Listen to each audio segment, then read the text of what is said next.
A government-built room so silent that you can hear your own nervous system and something else that isn't supposed to be there. There is a room beneath the earth where sound cannot survive.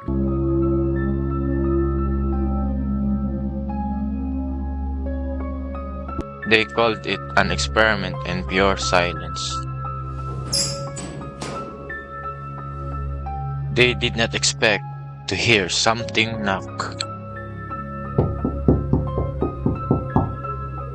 In silence, your body becomes louder.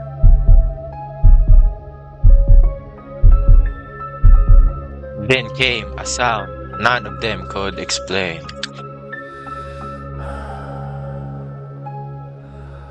They called it the listener.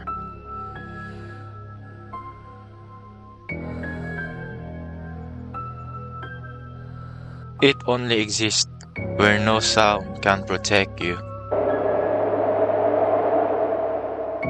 They stopped sending people in after one came out deaf.